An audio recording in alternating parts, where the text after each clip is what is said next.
Happy Memorial Day weekend, and it's Saturday, May 24th, 2025.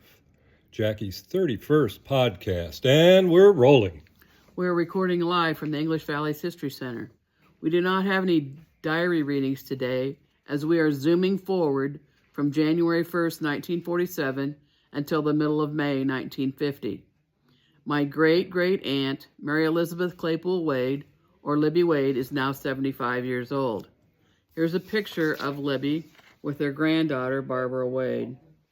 They're standing out in the front yard down at her son, Wayne or Perky Wade's house on Clark Street, East Clark Street.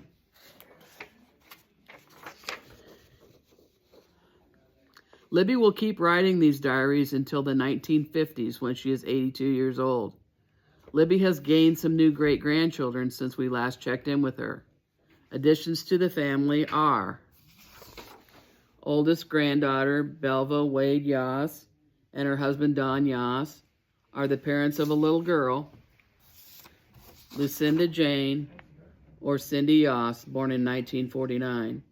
She joins brother Michael, or Mick Yoss. Catherine May, or Kathy Kurtz, was born in 1948 to granddaughter Evelyn Wade Kurtz and her husband Wayne Kurtz. She joined Sister Suzanne. And here's a picture of her mother with Libby, right here on the top of the picture.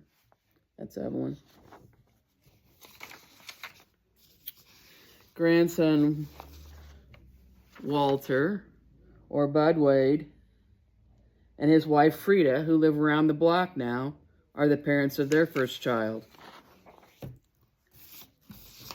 Claudia Jean, she was born in 1947, and a little boy, James Ray Wade, or Jim Wade, born in 1949.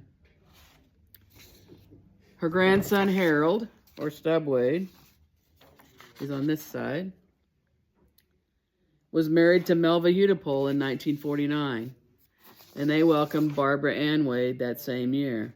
And she's the same as the little girl in the picture of Libby that she was holding. And granddaughter Hazel Wade Cobb and her husband Glenn Cobb adopted a little boy, Robert Jan Cobb, who was born December 7th, 1947. And here are some pictures from his other grandma, Lila Cobb, after Bob Cobb joined Hazel and Glenn's family.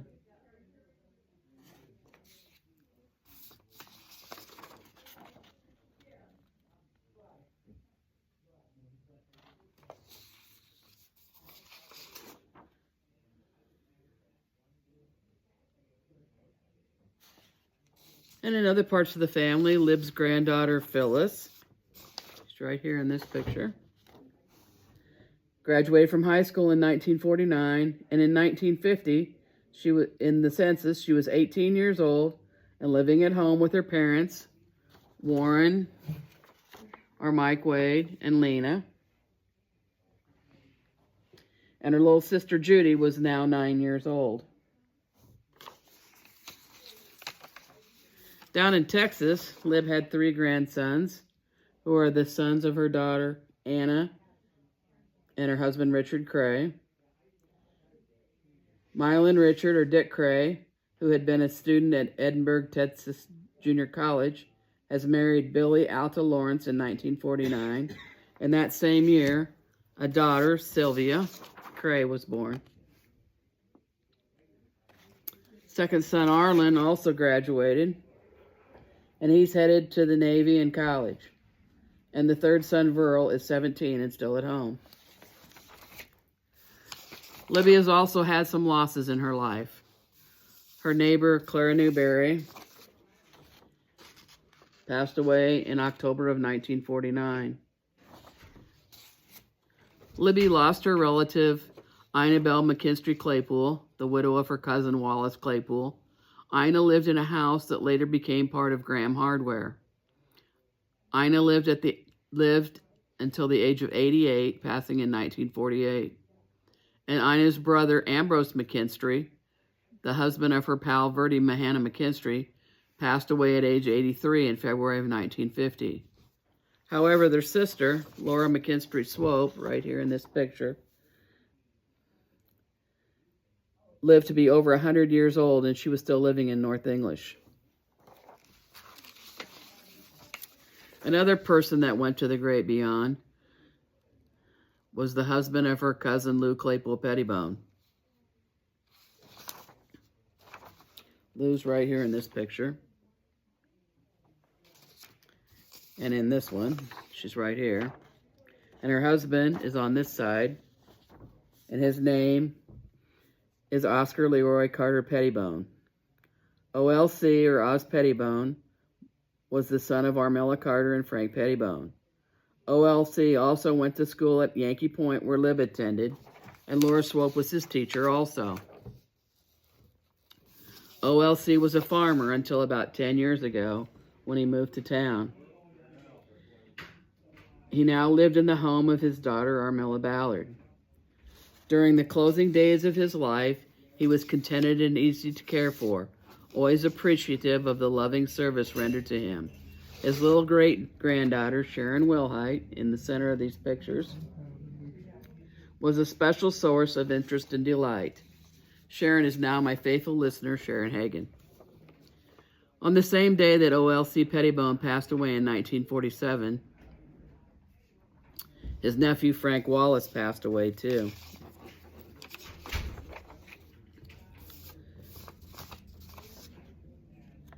Frank was the uncle of Lena Wade, and he's right there in this picture, next to her dad, who's over there, Roy Wallace.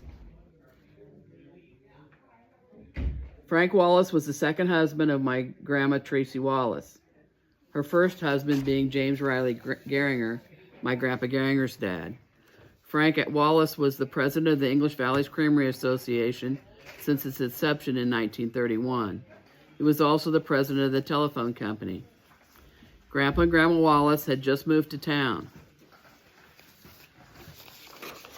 Grandma Wallace often stopped at Lib's house on her way walking uptown, as she lived in a little house on the south side of East Clark Street, about where the grain bin is now.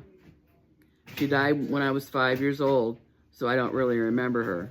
And there's the picture that was in the North English Record of the uncle and nephew dying on the same day. And there's Frank Wallace burning the mortgage to the creamery, and that was not that year, it was earlier. Another person that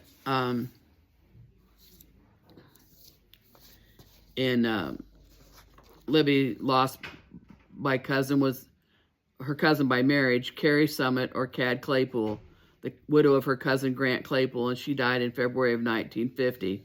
And her biological cousin, John Tabor Claypool, he's right here. He was from South English, and he passed away in 1948. I wanted to show you a picture from the North English Grade School from May of 1938 that is hanging on the wall in the dining room at the History Center. It is very special for me to find it, as my Aunt Joanne Harris Geringer is sitting right next to her lifelong friend, Alberta Claypool Kaufman. And the two girls are right here in the front of the picture.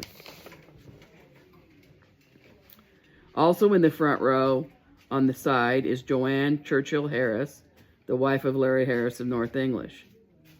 And in the middle row is Wendell Newberry. It's right there. And he's the brother of my Aunt Marlene Newberry Geringer.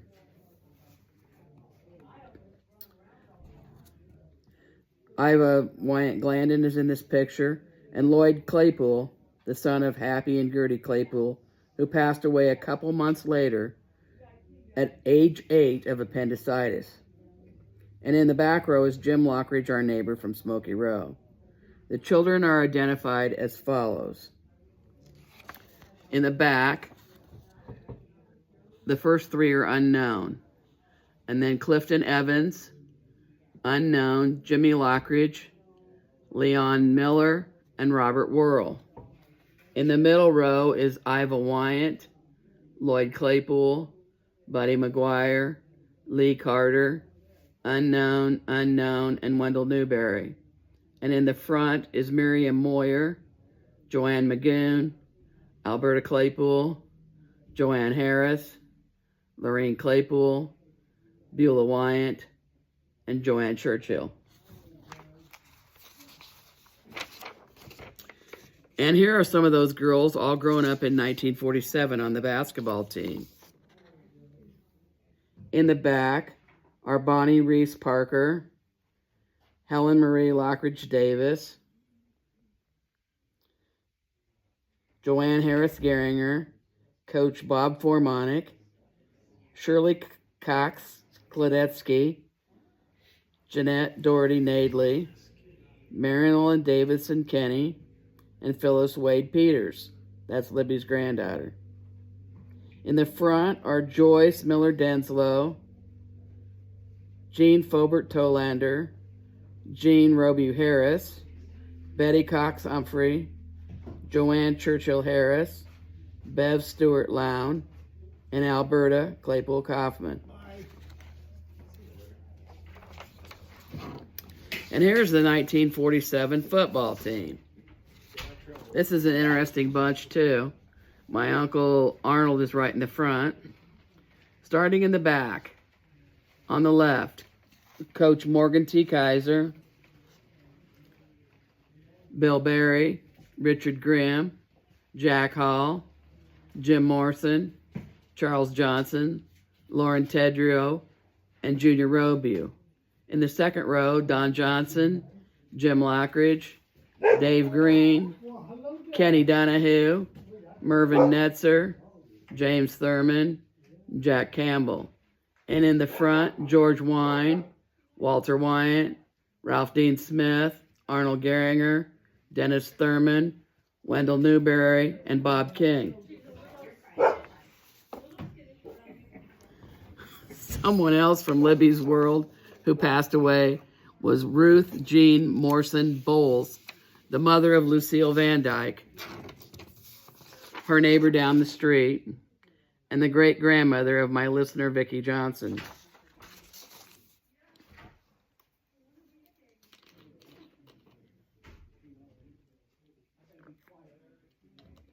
In March of 1947, Lib lost her friend from Mareka Lodge. She was only 52 years old. Orlita June Roller Lavelle, Orlita Lavelle, had been very frail.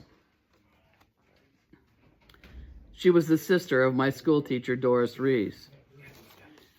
And Lafayette Butler, who was 88 years old, also passed away.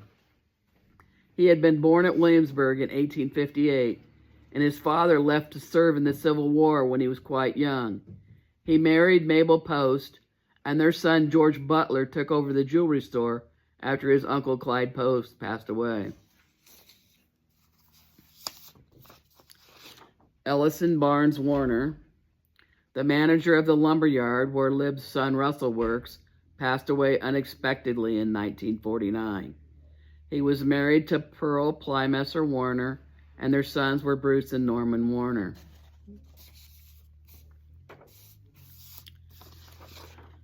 Bruce Warner took over as manager of the Home Lumber Company, where he remained until his own retirement in the 1970s.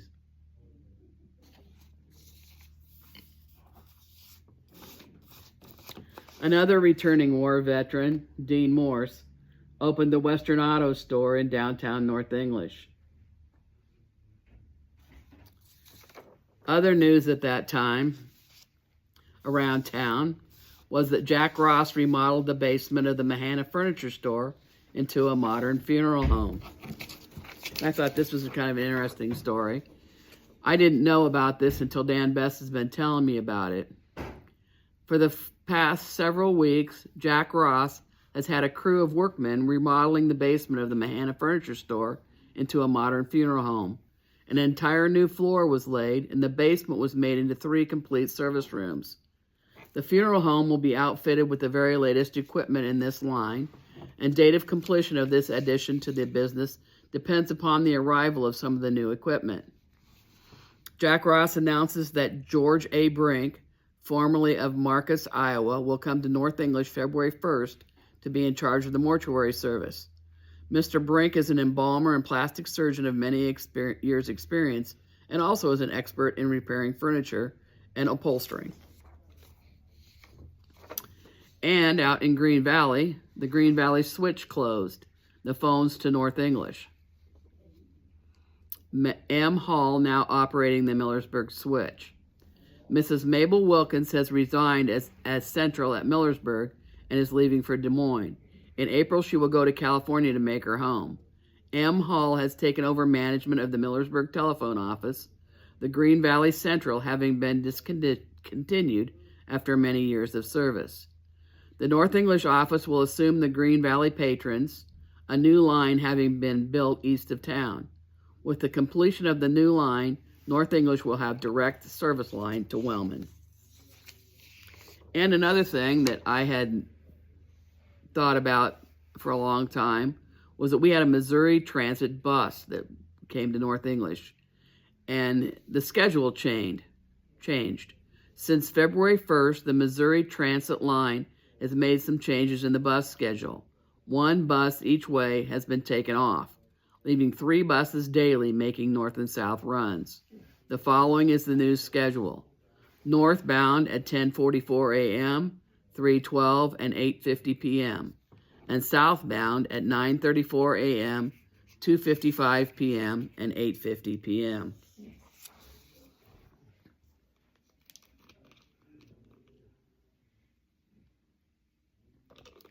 And we had someone come in this morning to the History Center. It was Kevin and Barbara Rorick that used to live out in the Hinkletown and Little Creek area, and they brought some donations, which are pretty interesting. The first one is from the newspaper. It's an article, and it's about the state champions in track. From the newspaper, it was Gary Hollingsworth, Lonnie Rogers, David Ritchie, and Harry Riddle. And then they brought a post office receipt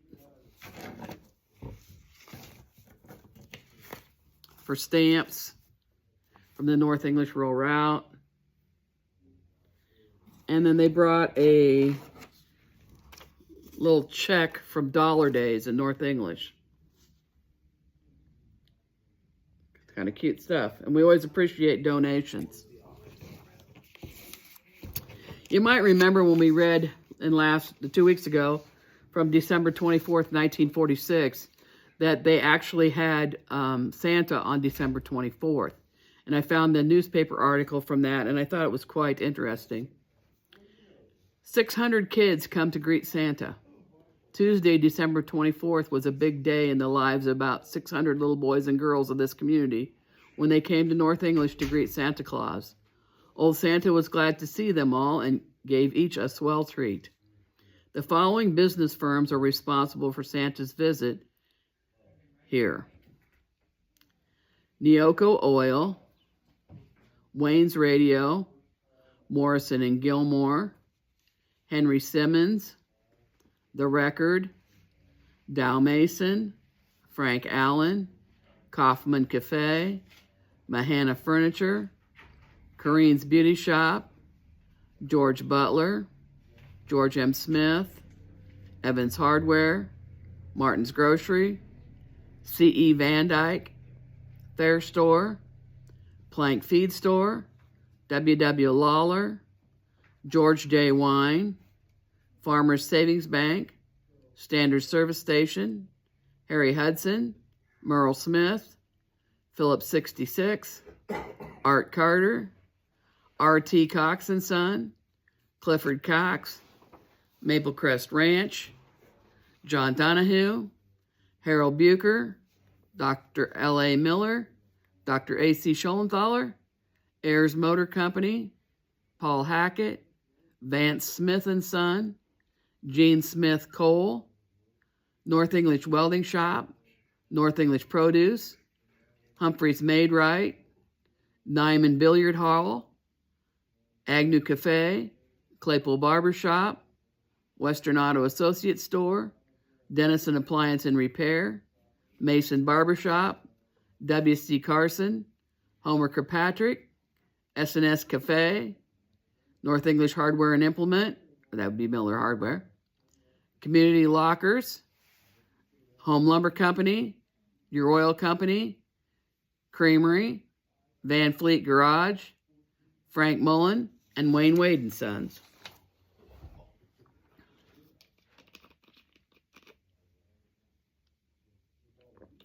The English Valley History Center has been operating on Main Street in North English since 2006.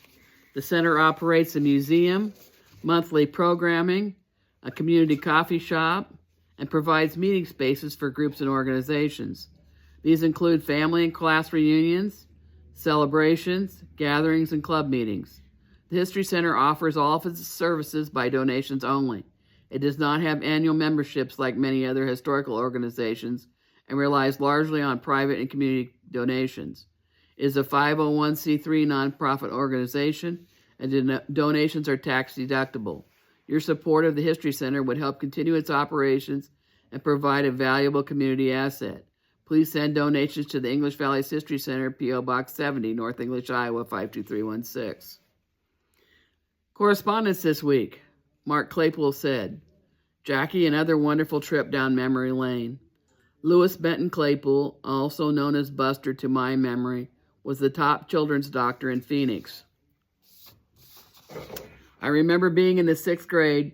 Mom and Dad and Mike and I went to Phoenix to deliver a horse, and we saw Buster and visited him in his home, and he did take us to his office at the hospital. He was a very kind gentleman, welcoming us to Arizona as you walked in his front door. The Claypool coat of arms was visible right inside. He never lost his roots from North English. Pam Kavanaugh Shields says, thanks, Jackie, for sharing the history of North English. So many memory of the community's families. It was the best place to grow up. Sure will miss Lib's daily diary writings for the late 40s and early 50s. I also heard from my cousin/classmate, Diane Bauditor Cassens from Maricopa, Arizona and Lanark, Illinois. She saw the story on Vandy Kirkov. And she said, it was nice to see the photos and hear the names of Grandma's family. I know they were all close. I never knew Inez and Jesse as they passed before we were born. Grandma talked of them, though. And I also heard from my cousin Jill Vandy Boss from Thornburg about the Vandy Kirkov story. She thinks that she has heard that Vandy means of the and Kirkov meant church, so the name meant of the church. Jill and my cousin Jane Geringer Garcia stopped to see my broadcast in person one day on Saturday after they had stopped at the farmer's market across the street. You might remember a few weeks ago we found a postcard about the Thomas Grove on the north edge of town. In the writings of Liesl Miller, we found this description of the 4th of July celebrations then. Then there was the great 4th of July celebration, where everyone spent the day together. To start the day off, our blacksmith, Ed Harbor, would go to the blacksmith's shop and put some kind of caps on the anvil and hit them with a hammer. It made such a loud noise we could hear it at our home 2 miles away. There was always a program, a tug of war with 10 men on each side, some foot races, and also if you had a good quick horse, you could beat a man 50 yards, turn a stake and come back to the starting. I had just a horse. I would get beaten once in a while. July 4th was always the time for a big picnic. Everyone took the top sideboard off the wagon box and put some hay and corn in it for the horses to eat. Every family took a basket full of good things for their family to eat. We always had fried chicken and everything else good to eat. At about noon, the tablecloth was spread on the grass and all the food was set out. Everyone was eating at the same time. After dinner, there was always a good speaker to talk about for about an hour, after which the activities in the afternoon would start. The 4th of July celebration was always held in the Thomas Grove, where Charlie Hahn now lives. We had firecrackers, which they have taken away from the kids now. They took away the 10 to 25 cent firecrackers, and now the kids have $3,000 to $4,000 firecracker in the form of a car. Yes, we used to get a few burned fingers, but that was better than the cemetery. There was always a baseball game between North English and some other team, which would draw a crowd of about 2,000 people. As many as 4,000 or 5,000 people would be in attendance at the celebration. I would also like to mention that the next English Valleys Alumni Bruncheon at Bryant's in the Williamsburg Mall will be held at 11:30 on June 30th. Please contact Alice Stramer or Linda Carter for reservations. There's a flyer on the EV Graduates page if you need more information about when the different decades of classes will meet during the alumni reunion on July 26th. The parade is at 10:30, and starting at noon, snacks and drinks will be available at the History Center, paid for by sales from the Everyone at EV book from 2025, with the pictures of all the graduates since 1957. Scott Romine was in this morning, and he's working on that book now, and we'll have an announcement very soon. I'll be doing a live broadcast before the parade at 9 a.m. and staying around after the parade to visit with alumni. We are also interested in learning about historical English Valleys items that you might wish to donate to the History Center. Please contact Dave Jackson, Scott Romine, or any board member to donate. And we'll see you next week. Goodbye.